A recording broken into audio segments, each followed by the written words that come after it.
Olá, amigo, você que está sempre dando uma passadinha aqui pelo nosso canal. Nós estamos no desafio de fazer um comentário de todo o Novo Testamento, a Nova Aliança, e eu espero que você esteja conosco ao longo desses estudos. E você pode também aqui mesmo deixar suas perguntas abaixo onde o vídeo está sendo postado, para que a gente faça algum outro vídeo comentando sobre as suas principais curiosidades. Deixe sempre as suas perguntas abaixo e num vídeo oportuno durante o dia eu busco estar respondendo cada uma dessas questões. Meu querido pastor Jadson Rocha, Jonas Felipe, Amós Pereira, Jason Gomes, meu irmão em Cristo, sejam todos muito bem-vindos à nossa transmissão Bom Dia, todo especial. Então hoje nós vamos fazer o comentário de Mateus capítulo 3, versículos de 11 a 17. Como a passagem é um tanto extensa, eu vou fazer o comentário por etapas, certo? E aí, como eu já disse, você pode deixando suas curiosidades aí e logo a gente vai estar buscando responder cada uma das perguntas que vocês deixarem aí para nós, certinho? Então, vamos começar com a leitura.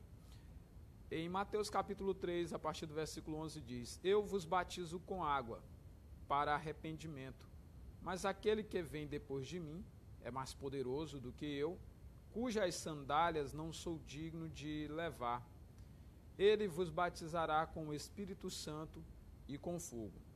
A sua pá ele tem na mão e limpará completamente a sua eira e recolherá o trigo no seu celeiro, mas queimará a palha em fogo inextinguível. Essa passagem das Escrituras, ela vem sendo um grande debate desde aquele movimento lá da Rua Azusa. Até então, esse debate ele não existia, ele não era curioso, ele não era algo que preocupasse as pessoas. Mas a partir daquele movimento que dá a explosão do que é conhecido como o movimento pentecostal, um movimento que começa com um erro até no nome que for escolhido, se propaga por várias partes do mundo. E nós agora convivemos com esse novo debate. É a questão do batismo. A Bíblia fala da doutrina dos batismos. Se a memória não me falha, é Hebreus capítulo 6, versículo 2. E aqui nós identificamos pelo menos 3 batismos. E eu quero mencionar cada um deles e à medida que menciono a gente vai fazendo esse comentário. O batismo nas águas é uma imersão no corpo de Cristo. Ou seja, sem o batismo nas águas, você não se identifica com o corpo de Cristo, a igreja, isso, claro, caso você tenha tempo de vida para fazer isso. Com a exceção de uma fatalidade, você não é inserido no corpo de Cristo se você não receber o batismo, porque aí você estaria recusando-se a se identificar com a morte e a ressurreição do Senhor Jesus Cristo. E o batismo é uma verdadeira testemunha de que você morre para o mundo e vive para Deus. Os fariseus, por exemplo, eles rejeitaram o propósito de Deus quando eles recusaram ser batizado conforme o Eterno havia orientado a João Batista. Então o batismo é esse momento em que a pessoa passa a fazer parte do corpo. Mateus Silva, seja bem-vindo, a graça e a paz do Senhor Jesus, Deus te abençoe e te guarde. O batismo nas águas é quando você é mergulhado nas águas, sendo sepultado com Cristo, levantado, ressuscitando com Cristo. Ele é a verdadeira testemunha de que nós cremos na morte e na ressurreição do Senhor. E não existe boa nova de Deus sendo proclamada sem o anúncio de que Jesus Cristo morreu e foi sepultado, mas no terceiro dia ressuscitou e ressuscitou como o autor e consumador da nossa fé, o autor da nossa salvação. Aqui também fala que João batizava com água para o arrependimento, as pessoas demonstrassem tristeza diante do pecado e mudassem de pensamentos e de atitudes, mas também fala que aquele que havia de vir, que é Jesus, ele era muito mais poderoso, e isso não dava para se comparar com João Batista. Ele havia de batizar as pessoas com o Espírito Santo e com fogo. Batismo com o Espírito Santo é aquele momento que você mergulha no sobrenatural de Deus. É aquele momento que você passa a ter experiência com as operações que não são humanas, que não são terrenas. O batismo com o Espírito Santo é quando você passa a ter intimidade com as coisas que na filosofia seriam chamadas de metafísica da parte de Deus. Ou seja, é o momento que o humano interage com o divino e o divino interage com o humano, como foi as grandes experiências que Moisés, por exemplo, teve lá quando o Eterno aparece para ele, e depois quando o Eterno tem diversas conversas com ele e o leva a realizar coisas extraordinárias e poderosas. Ali há uma interação entre o humano e o divino, entre o que é dessa vida e da vida que há de ser, e muitas operações são feitas, algo em torno de 10 punições são enviadas aos egípcios, que por fim acabam admitindo e aceitando o povo de Israel partir daquela terra. Edvânia Reis, seja bem-vinda ao nosso comentário bíblico em nome de Jesus. Também, além do batismo com o Espírito Santo, que é aquele batismo onde você pode experimentar esporadicamente ou continuamente qualquer daqueles 12 dons que aparecem em 1 Coríntios capítulo 12. Juliane Lima, seja bem-vinda à nossa transmissão ao vivo também em nome de Jesus. E há um outro batismo que quase não se ouve falar, é o batismo com fogo. Esse batismo com fogo, algumas pessoas têm dito que é o momento em que o nosso Senhor vai condenar os ímpios na parte final. Essa seria para a segunda vez que Jesus viesse na terra. Não me parece que essa seja a melhor tradução quando a gente examina as Escrituras, porque quando Isaías, convivendo no meio de um povo de lábios impuros, homens de impuros lábios, ele viu o rei e foi posta uma brasa na sua boca, foi tocada pelo anjo e a sua iniquidade foi estancada. E no dia de Pentecostes, a línguas era como que de fogo, as quais repousava sobre cada um deles. Ou seja, batismo com o Espírito Santo é quando você mergulha nos mistérios do Espírito, como aconteceu no dia de Pentecostes e posteriormente por diversas vezes. E também, claro, o batismo com fogo aconteceu naquela mesma ocasião quando eles foram santificados. É diferente do movimento pentecostal, onde batismo com o Espírito Santo é só você dizer palavras sem sentidos, palavras vazias, palavras que têm 1001 significado de acordo com a pretensão do falante e não tem nenhuma mensagem de concreta. E o fogo é a inclinação para a santificação, é o momento em que o trigo é preservado e a palha desse trigo é queimada. Então, esse batismo com fogo, ele tem a ver com a santificação a partir da perspectiva das Escrituras, porque até o fogo, ele é símbolo da purificação, ele é o símbolo da limpeza, e é impossível haver batismo com o Espírito Santo sem uma vida limpa, sem uma vida no altar, porque o Senhor disse que as pérolas não podem ser lançadas aos porcos e nem as coisas santas aos cães. E o texto prossegue. Por esse tempo dirigiu-se Jesus, verso 13, da Galiléia para o Jordão, a fim de que João o batizasse.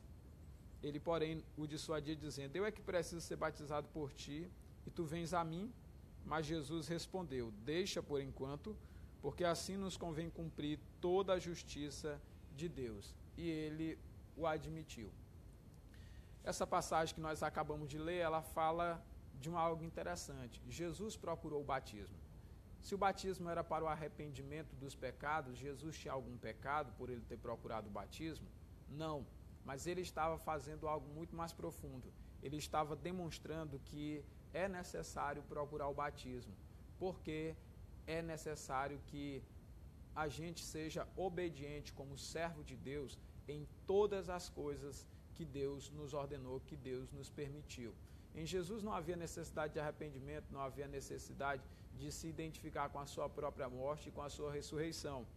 Então você poderia me perguntar, então pastor, para que batizar?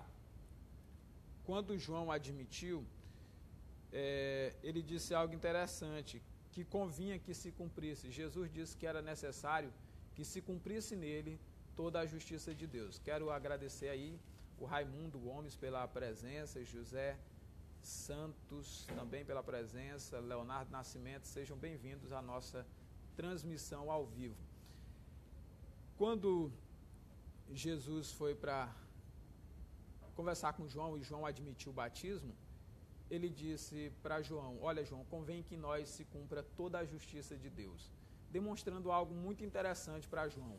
Ainda que João não entendesse o que estava acontecendo naquela hora, mas por ser uma exigência divina, João deveria se submeter porque ele era servo de Deus, assim como Jesus, que veio na condição de servo, haveria de se submeter, deixando um exemplo para nós que quando há uma exigência clara na Bíblia, ainda que nós não tenhamos total compreensão, é necessário completa obediência à vontade de Deus. Por isso, se renda sempre à vontade de Deus, seja menos questionador e seja mais praticante da vontade de Deus.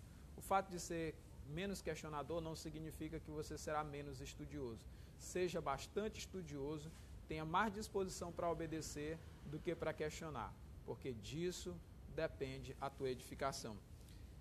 E no verso 14, quando João dissuadia, ficou claro uma coisa. João, no verso 14, tenta dizer, eu é que preciso ser batizado por ti, e tu vens a mim. João estava demonstrando algo que é muito importante, que todos os pregadores na atualidade tenham consciência, que o batismo tem que ser feito com responsabilidade. Não é só chegar e jogar na água. João procurava evitar as duas coisas. Primeiro, batizar quem não devia, como ele disse lá para os fariseus, raça de víbora, quem está induzindo vocês a fugir da ira vindoura? E agora, no caso de Jesus, ele vê alguém mais santo do que ele, mais poderoso do que ele, que fará coisas que ele não pode fazer, e ele disse, Senhor, eu preciso ser batizado por ti, tu vens a mim?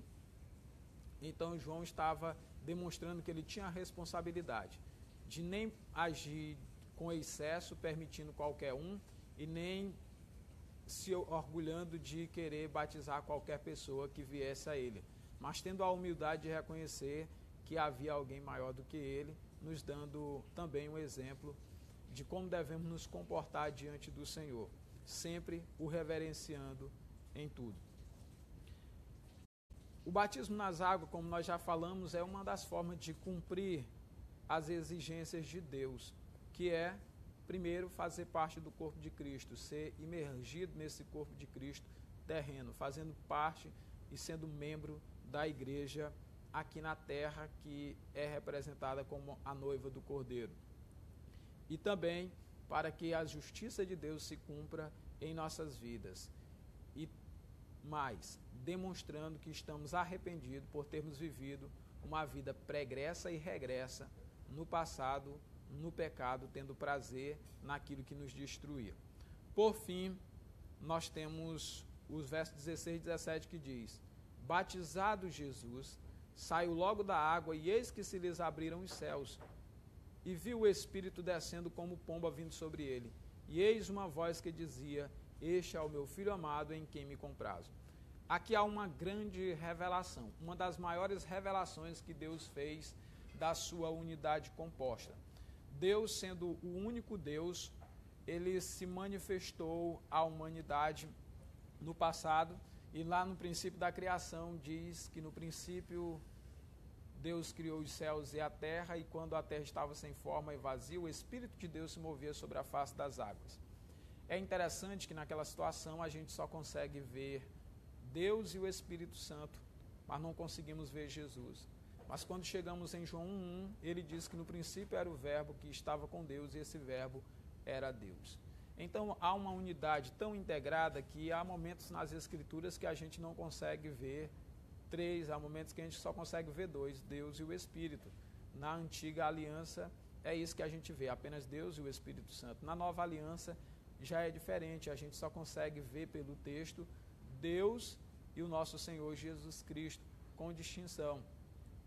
Mas aí é onde está, a palavra Elohim dá uma ideia de uma unidade composta lá em Gênesis 1:1, o que nos leva a concluir que Deus essencialmente é um, mas se revelou à humanidade em 3 pessoas, como sendo o Pai, que nunca foi visto por ninguém na sua forma completa, apenas numa forma limitada, foi visto por Moisés, numa manifestação visível, foi visto a Abraão. E no caso de Abraão, como nós já estudamos, ele aparece em 3 homens ali, o que se pode concluir que era Deus Pai, o Filho e o Espírito Santo. Por serem uma unidade composta, nós temos aqui essa revelação surpreendente. Enquanto Jesus está sendo batizado nas águas, o Espírito Santo desce na forma corpórea, e aí estamos vendo 2, e a voz do céu brada na terra, vemos 3. Essa foi a forma como Deus se revelou à humanidade. E convidamos você a conhecer a Deus pela sua santa revelação. E oramos para que, através do conhecimento das Escrituras, nós sejamos cada dia mais comprometidos em praticar a palavra do Senhor. Deus em Cristo, aplique essa palavra ao seu coração. Quero agradecer a Rita, que acaba de chegar à nossa transmissão ao vivo. E também, claro, convidar você para deixar as suas possíveis perguntas abaixo de cada vídeo que você for assistindo, para que a gente responda futuramente nas próximas gravações, certinho? Deus te abençoe e te guarde. Tenham todos um bom dia. Muito obrigado pela participação nessa reflexão matinal.